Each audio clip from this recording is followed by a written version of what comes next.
You're welcome back to the show now. Now, I remember the Mr. Ghana competition used to be a big part of the Ghanaian macho scene, you know. It happened every year. The likes of Sly, Dallas, perhaps the most famous name to have come out of that. It went a bit on the quiet, and one of the men who kickstarted it has decided, after sojourning around, that it's time to bring it back again. Victor has joined me in the studio. Good morning. Good morning. The last time you were here, we were talking about the plans for it. So where are we with it? When does it start? Well, we did a launch a few weeks ago, which was very, very, very successful, and we've started the qualifiers, the zonal qualifiers. We have the southern sector and the northern sector. The northern sector will commence the whole of these activities in Kumasi over the weekend. At the Palestra Fitness Center, we're hosting a brand of very good athletic, aesthetic, eye-pleasing physiques out there in Kumasi, and we're hoping that it's going to be one of the grand events to actually commence this year's Mr. Ghana.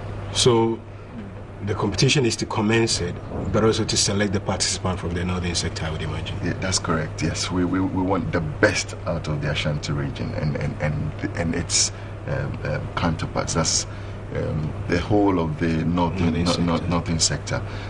We've been to Rangahafo, we've been around, Brekum and all them places to try and get the best in all of that area. So we're hoping to parade, and mind you, the Mr. Africa itself, Mr. Africa 2010, Kofi Salia, he's based in Kumasi as well. He will be competing for a place in the final as well. So it's looking rich. Okay, just to give you a small teaser of what it all entails, Victor came around with a 2-minute video, so we'll just have a look at that and then we'll continue with the discussion. The Mr. Ghana kickstarting in Kumasi this weekend with a northern sector qualifiers, if I'll call it that way. You just don't play the final. You have to, even with the Olympics where they say participating in everything, you have to qualify to be there. Otherwise, all of us will go to the Olympics. So let's just get a small idea of what it will entail in that 2-minute video, and then we'll be back to do the talking.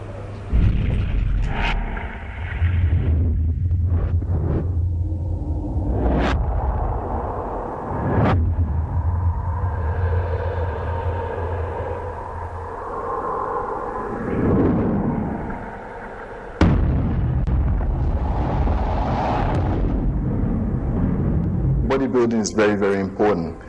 The great Arnold Schwarzenegger came from a very poor family background in Austria. He took up bodybuilding, and look where he ended up.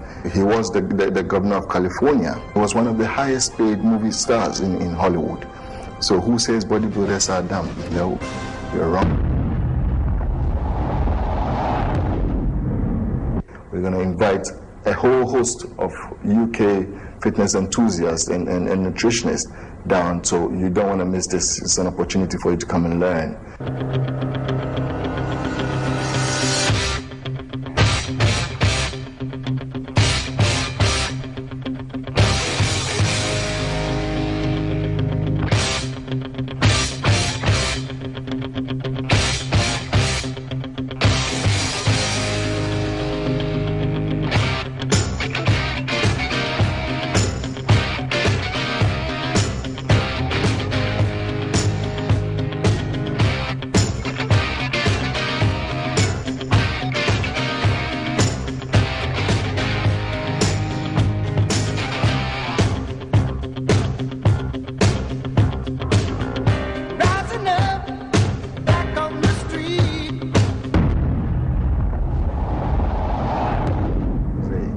Undertake a peace walk across the capital, Accra, and then in the Ashanti regional capital, Kumasi. We are doing this in conjunction with the police service, and in Kumasi, we are doing this in conjunction with the Ashanti chiefs, and they're going to be there supporting us, and they're going to honor an invite from us to help us promote peace in Ghana. The peace march is very, very important because we want to project to the whole of Ghana that we are not a bunch of fools, but we are a bunch of dynamic individuals who want to construct ourselves well and create an image for a sport that we so love or we so hold dear to our hearts.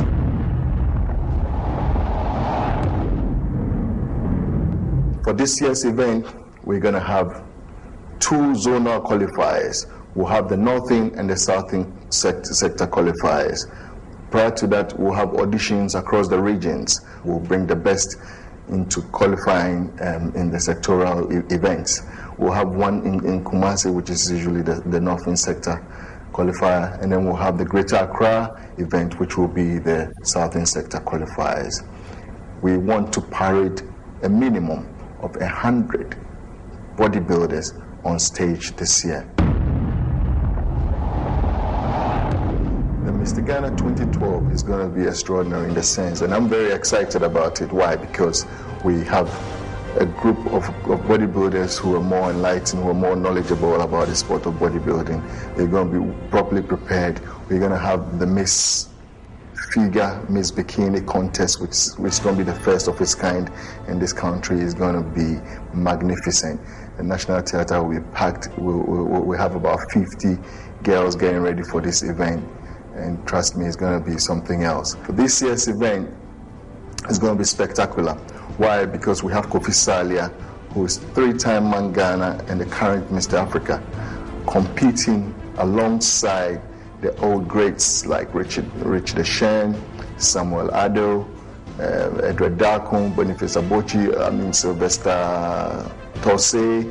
All the top guys are parading on stage for this year's event. So tell you, we promise a great lineup. We promise a huge contest. It's going to be magnificent.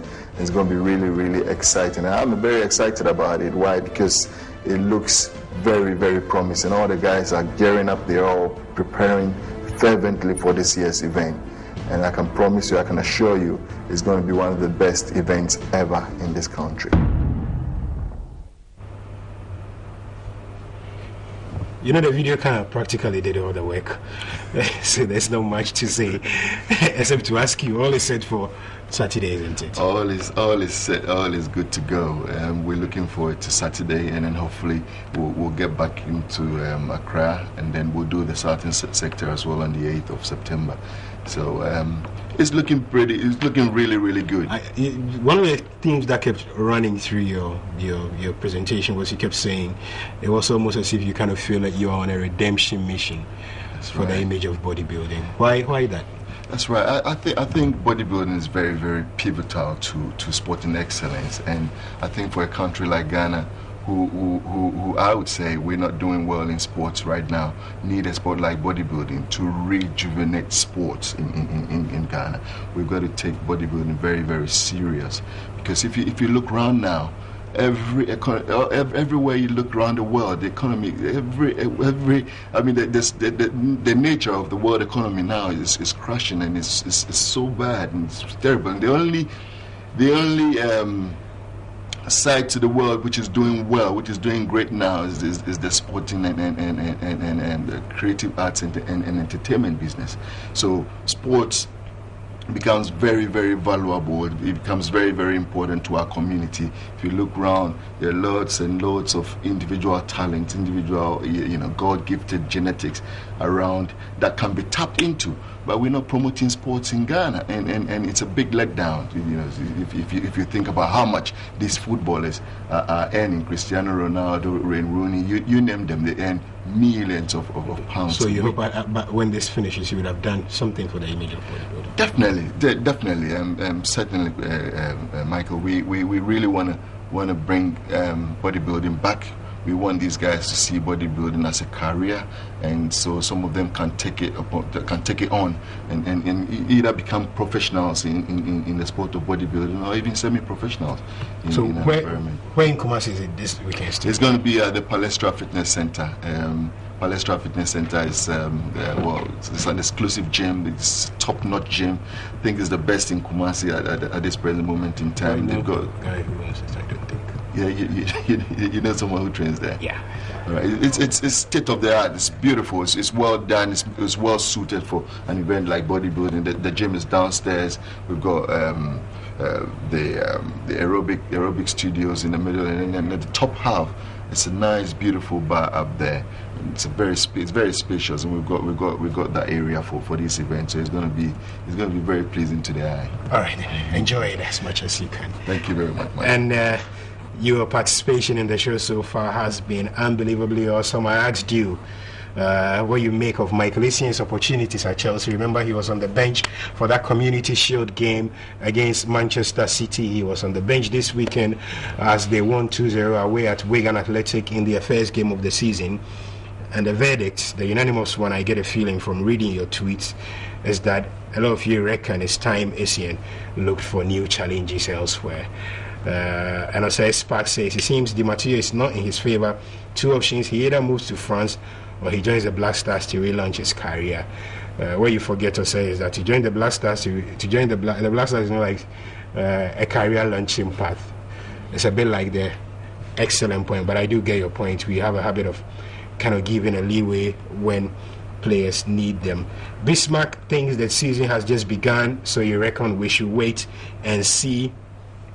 And Prince PH, who's got a Chelsea picture as his avatar, so I imagine you're a Chelsea fan. You say, I think he should get another team because the coach does not believe in him that much.